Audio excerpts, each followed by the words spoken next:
একটা নির্দিষ্ট দল সেই শিক্ষক রাজনীতি এবং সবকিছু তারা কন্ট্রোল, লিডারশিপ কোয়ালিটি, তাদের সততা, তাদের দক্ষতা এবং শিক্ষার্থী বান্ধব কাজ, এই সব কিছু এবং জুলাই আকাঙ্ক্ষাকে ধারণ করে আমরা যতগুলো আয়োজন করেছি সেই আয়োজনগুলো সব কিছু শিক্ষার্থীরা স্বতঃস্ফূর্তভাবে গ্রহণ করেছে এবং এই ডাকসু নির্বাচনে শিক্ষার্থীরা আমাদের উপর আস্থা রাখবে এবং ইনশাআল্লাহ শিক্ষার্থীদের ম্যান্ডেট পেয়ে আমরা এই ঢাকা বিশ্ববিদ্যালয়কে সবার ঢাকা বিশ্ববিদ্যালয় হিসেবে গড়ে তুলব এবং এর মাধ্যমে এই ঢাকা বিশ্ববিদ্যালয় একটা গণতন্ত্রের স্থায়ী রূপ আমরা এক্সাম্পল সেট করবো, যেটা পুরো বাংলাদেশে আমরা ছড়িয়ে দেবো। সবাইকে অসংখ্য ধন্যবাদ। আসসালামু আলাইকুম রহমতুল্লাহ। দেখতে পাচ্ছি বারবার আমরা এই কনসার্নটা দিচ্ছি, বিশ্ববিদ্যালয় প্রশাসনের একপাক্ষিক আচরণ দেখতে পাচ্ছি।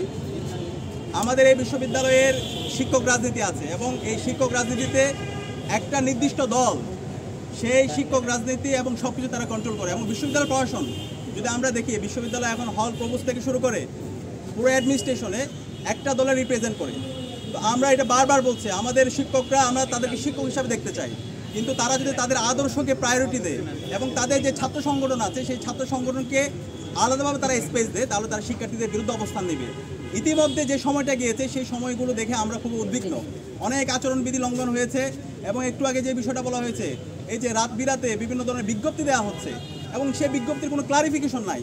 আমরা যখন জিজ্ঞেস করি যে বিজ্ঞপ্তিটি দিয়েছেন সেই বিজ্ঞপ্তি ক্লারিফিকেশন দেন, বলছে না এখন কোনো প্রচারণা করার জন্য, এর আগে বলা হচ্ছিল, কিন্তু যখন একটা ছাত্র সংগঠন প্রচারণা শুরু করছে তখন বলছে না তোমরা এইভাবে করতে পারবা। তো মনে হচ্ছে ওই ছাত্র সংগঠন যেভাবে কোনো কিছুকে ডিফাইন করতেছে ওইভাবে সব কিছু সেট হচ্ছে। তো এইভাবে যদি চলতে থাকে আলটিমেটলি লেভেল প্লেইং ফিল্ডের যে কথা বলছি সেটা নিশ্চিত করা অনেক কঠিন হয়ে যাবে।